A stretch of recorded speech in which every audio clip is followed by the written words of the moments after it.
Assalamualaikum semuanya. Robbi shrahli sadri wa yassir li amri wa hlul 'uqdatam min lisani yafqahu qawli. Robbi zidni ilma warzuqni fahma. Oke deh, insya Allah pada kesempatan kuliah ke-19 secara asinkron ini, kita akan melanjutkan materi kita berkaitan dengan neraca energi pada heat exchanger dua fase. Kemarin pada kuliah ke-18, kita sudah membahas bagaimana caranya menghitung neraca energi pada heat exchanger satu fase, dan saya sudah memberikan contoh untuk menghitung heat exchanger yang berupa heater begitu ya. Nah, kita akan lanjutkan dulu teman-teman. Insya Allah pada kesempatan video kali ini kita akan membahas gimana caranya menghitung atau apa saja dasar-dasar perancangan perhitungan neraca energi pada heat exchanger dua fase. Baik, kita mulai kuliah pada kesempatan hari ini dengan baca basmalah bersama-sama. Bismillahirrahmanirrahim. Oke, saya review kembali, Dek, bahwa secara umum konsep dasar kerja dari heat exchanger dua fase ini nanti berfungsi tidak hanya mengubah suhu seperti halnya heater dan cooler. Kalau heater dan cooler kan cara kerjanya hanya berfungsi untuk menurunkan suhu begitu ya pada fase yang sama. Nah, tetapi heat exchanger dua fase ini tidak hanya mengubah suhu, tetapi nanti dia juga akan mengubah fase. Nah, jenis dari heat exchanger dua fase ini nanti akan kita bagi menjadi dua begitu. Sebutan pertama, alat yang berfungsi untuk menguapkan larutan. Jadi ini nanti akan ada fase yang berubah itu adalah fase cair ke fase gas begitu ya. Dari fase cair kita ke fase gas itu disebut dengan vaporizer. Sedangkan alat heat exchanger tipe 2 alat heat exchanger dua fase yang kedua itu adalah kondensor, yang mana kondensor ini nanti fungsinya adalah untuk mengembunkan uap begitu deh. Sehingga secara fase ini nanti campuran atau umpannya adalah fase gas, sedangkan nanti keluar dari kondensor itu nanti fasenya adalah cair. Jadi poin yang penting itu adalah dia tidak hanya mengubah suhu, tetapi nanti kita juga baik vaporizer dan kondensor juga nanti berfungsi untuk mengubah fase. Nah, karena ada dua kerja yang berbeda, yaitu mengubah suhu yang mana memang sifat pengubah suhu ini nanti adalah entalpi dari panas sensibelnya. Untuk HE2 fase ini nanti juga ada atau juga kita harus membutuhkan data yang disebut dengan panas laten, karena panas laten adalah panas yang dibutuhkan oleh suatu benda begitu untuk bisa mengubah fase. Jadi nanti ada dua panas begitu teman-teman, yaitu panas sensibel atau CP yang seperti kita sudah ketahui, dan nanti panas latennya atau alfanya begitu. Nah, karena nanti untuk tipe umpan yang akan masuk ke heat exchanger itu nanti kita akan punya dua kemungkinan begitu, yaitu bahannya murni dan yang kedua adalah bahannya campuran. Sehingga untuk pendekatan seperti apa tuh suhu atau seberapa tuh suhu yang kita harus hitung begitu ya untuk nanti umpan berubah fase. Dari kalau misalnya di vaporizer kan berarti dari campuran larutan ini di suhu berapa nanti dia akan menguap, kemudian pada campuran gas berapa atau suhunya nanti akan mengembun, itu nanti pendekatannya akan kita sesuaikan berdasarkan sifat bahan bakunya. Dalam hal ini nanti apakah nanti dia sifatnya murni begitu ya, umpannya itu murni, senyawa murni, atau umpannya nanti bersifat campuran. Jadi kalau murni nanti kita akan dekati dengan yang namanya titik didih begitu ya, titik didih murni dari bahan. Sedangkan kalau campuran nanti kita mengenal dua istilah baru yang disebut dengan T-bubble begitu ya, bubble point, dan nanti TD atau T-dew point. Jadi ada bubble point dan dew point. Soalnya nanti saya akan bahas lebih lanjut di slide berikutnya. Kita kenalan dulu ke vaporizer, teman-teman. Jadi kalau vaporizer, cara kerjanya adalah seperti ini, adalah konsep perpindahan panas dari pada vaporizer. Yang pertama, larutan nanti akan dinaikkan suhunya hingga titik didih larutannya. Jadi kalau semisal titik didih larutan ini, kalau semisal dia merupakan suatu campuran begitu ya, suatu campuran, maka nanti kita akan tinjau yaitu T bubble-nya atau T bubble point-nya. Sedangkan kalau bahannya nanti murni begitu, murni teman-teman, nanti kita akan menghitung titik didih suhu titik didih dari bahan tersebut, bahan murni tersebut. Kemudian pada suhu didihnya atau nanti pada suhu bubble point-nya, larutan akan diubah fasenya dari cair menjadi uap. Kemudian larutan yang sudah diubah menjadi uap, selanjutnya akan dinaikkan suhunya sesuai dengan suhu keluar alat. Jadi kalau misal vaporizer diketahui begitu ya bahwa titik bubble point-nya misal di 60, vaporizer itu masih bisa teman-teman atur untuk keluar suhu operasinya itu di atas 60 gitu teman-teman. Jadi vaporizer juga bisa berfungsi untuk menaikkan suhu begitu ya, untuk suhu keluar alat. Dan yang keempat, sehingga steam dalam hal ini adalah media pemanas yang sering akan digunakan pada vaporizer, akan memberikan panasnya kepada larutan dari awal dia masuk vaporizer hingga nanti larutan akan naik suhunya sesuai dengan suhu keluaran vaporizer. Itu untuk konsep perpindahan dari vaporizer. Nah, dari sini kita bisa gambarkan diagram mana perpindahan panasnya.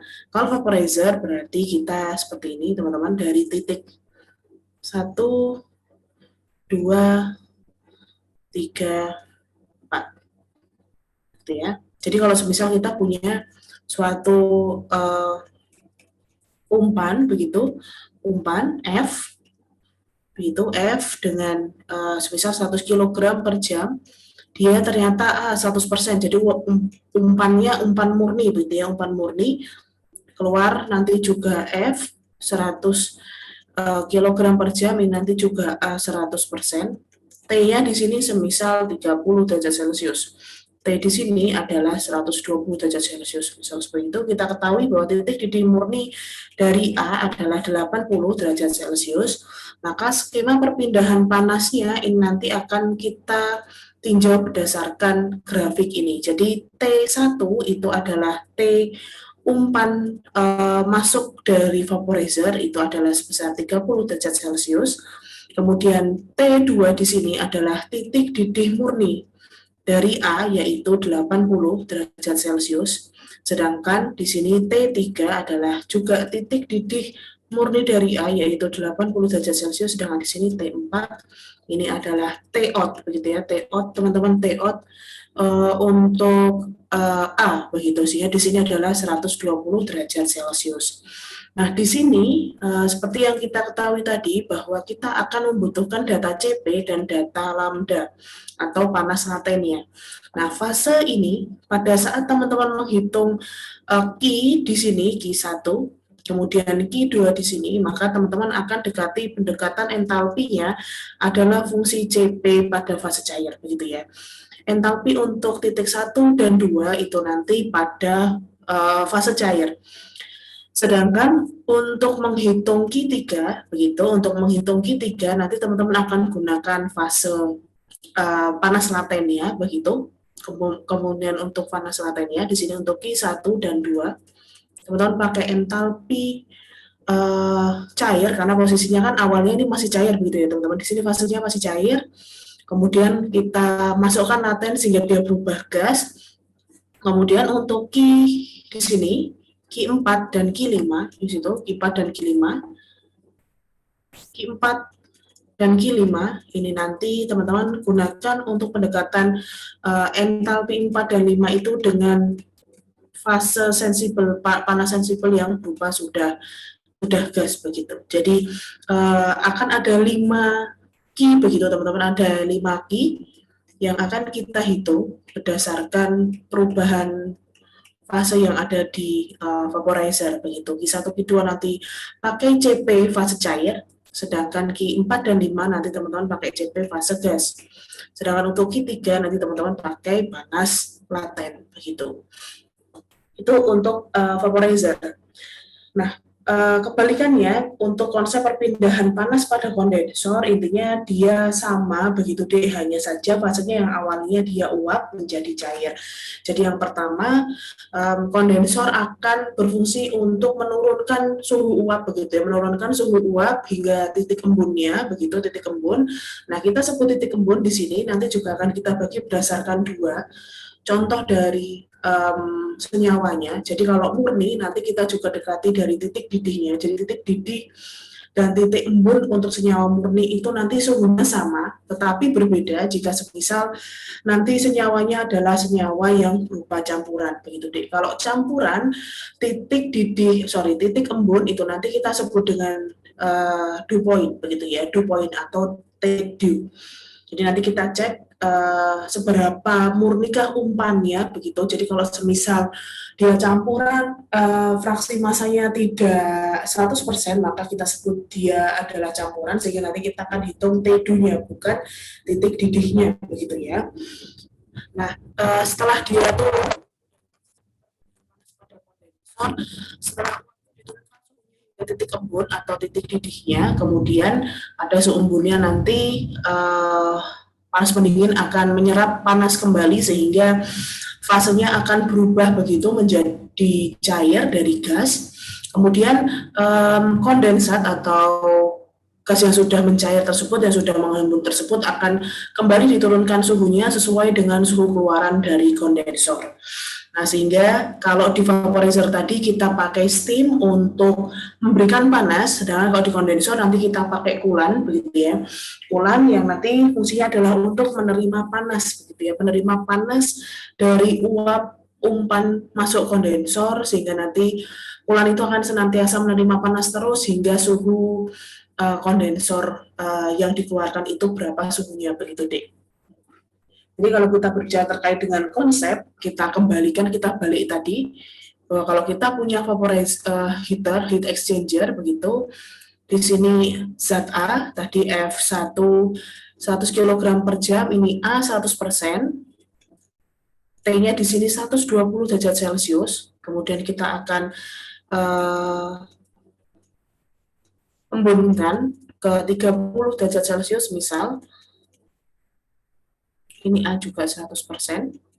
Kita tahu bahwa titik bodi dari A adalah 80 derajat Celcius, maka kerja kondensor akan dari titik T1 ke T2, begitu ya. T1 ke T2, sedangkan dari T2 kemudian nanti dia akan ke T3, begitu. Jadi di sini 120 derajat Celcius, di sini 80 derajat Celcius, di sini 80 derajat Celcius, dan di sini adalah 30 derajat Celcius, begitu teman-teman. Nah, T1 di sini nanti akan ada Q1, T2 di sini ada Q2, kemudian di sini nanti ada Q3, kemudian di T2 di sini adalah Q4, dan di sini adalah Q5. Jadi kalau di vaporizer Q1 dan Q2-nya kita pakai sensibel cair, kalau di kondensor Q1 dan Q2-nya nanti kita akan hitung sebagai fungsi entalpi untuk CP fase gas, begitu ya, untuk CP fase gas. Sedangkan nanti untuk Q3 adalah kita pakai panas latennya, Q4 dan Q5 nanti kita gunakan begitu ya, untuk menghitung panasnya adalah fungsi entalpi pada CP dia fase cair, begitu teman-teman, karena dia sudah mengembun begitu. Nah, seperti itu cara kerjanya teman-teman. Jadi baik vaporizer dan kondensor, kalian akan menghitung 5 key. Kalau heater dan cooler kemarin kan kita cukup meninjau 2 key saja begitu ya. Key in, Q1 ini berapa, kemudian Q2 berapa. Kalau di heater atau cooler nanti selisihnya adalah beban pemanas atau pendingin yang teman-teman akan hitung. Nah, kalau di vaporizer dan kondensor itu nanti tidak hanya 2 key, tetapi nanti teman-teman akan ada 5 key karena fasenya beda begitu ya, Dek ya. Fasenya ada 2 fase yang berlaku di situ, dan ada satu panas yang ditinjau dari panas laten. Oke, nah kita akan sedikit bahas tadi teman-teman.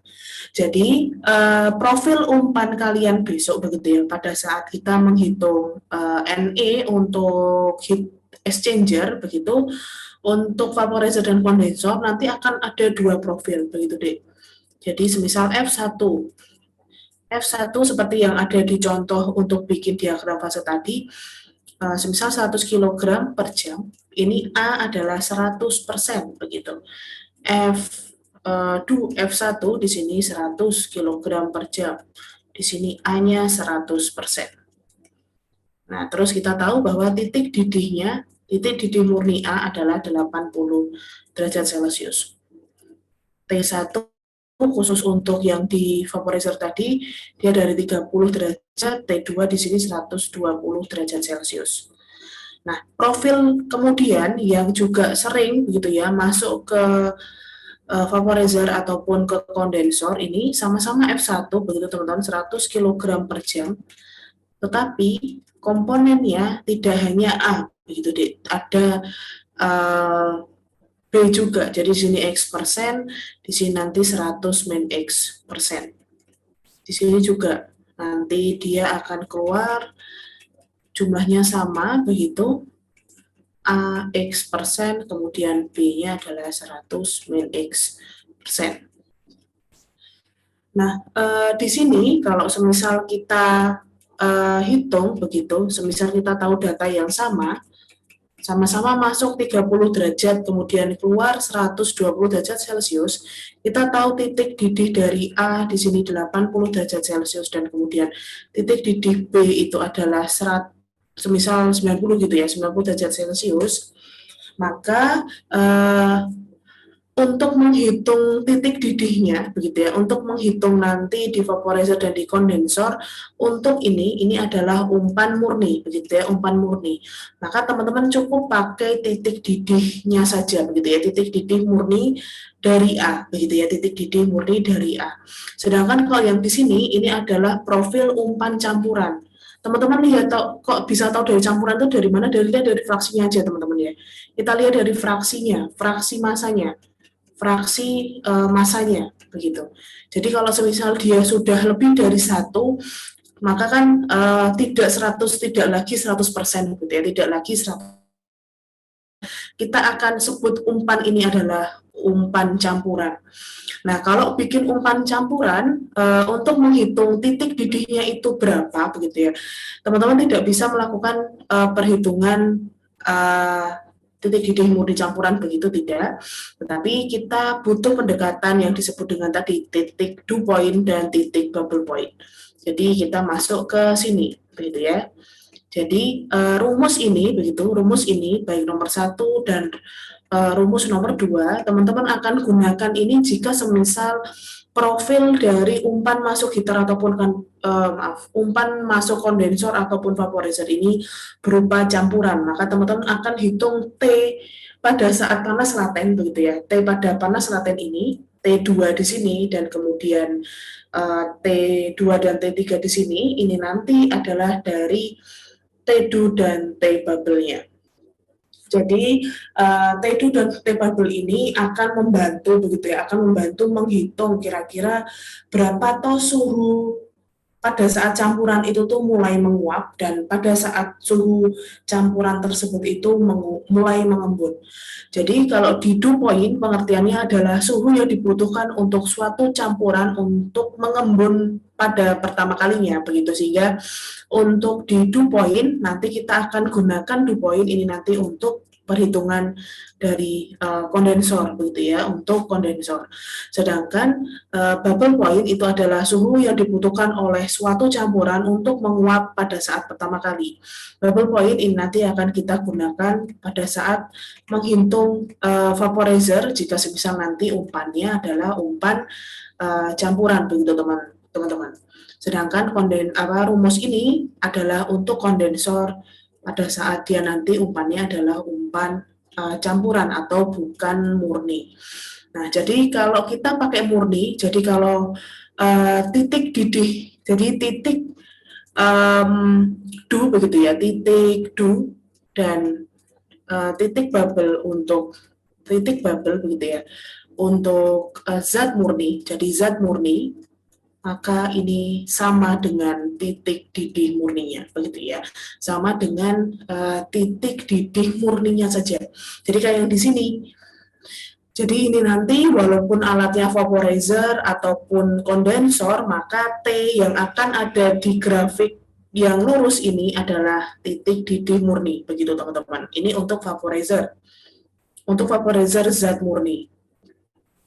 Lalu kemudian kalau kita pakai kondensor yang zat murni, maka ini pula juga akan menjadi titik didih murninya, suhu titik didih murninya pada latennya. Tetapi kalau semisal dia vaporizer, kemudian zatnya adalah zat campuran, begitu, maka titik di sini nanti adalah bubble point, begitu ya, titik bubble point. Jadi poin itu sudah merupakan titik ya. Jadi ini nanti bubble point. Sedangkan kondensor untuk zat campuran begitu. Di sini nanti ini adalah dew point, gitu ya. Dia adalah dew point teman-teman. Jadi kalau dew point dan bubble point kita pakai rumus 1 dan 2. Oke, seperti itu. Cukup perbedaan yang cukup signifikan begitu ya antara heater dengan kondensor. Heater kondensor dengan heater cooler dengan vaporizer dan kondensor. Sekarang kita masuk ke contoh soal. Saya akan pisahkan videonya teman-teman. Jadi di sini adalah menjelaskan untuk teori dasarnya dulu. Kemudian insya Allah untuk video selanjutnya kita akan membahas contoh soal 1 yang mana ini adalah kasus untuk vaporizer pada saat umpannya air murni gitu ya, umpannya air murni. Sedangkan nanti untuk contoh 2 ini adalah untuk perhitungan kondensor pada saat sudah merupakan campuran. Di sini adalah kita gunakan larutan etanol 80%. Nah, caranya apa saja saya akan lanjutkan di video saya selanjutnya. Terima kasih. Silakan teman-teman simak di video saya selanjutnya. Terima kasih. Sampai ketemu di video selanjutnya, teman-teman.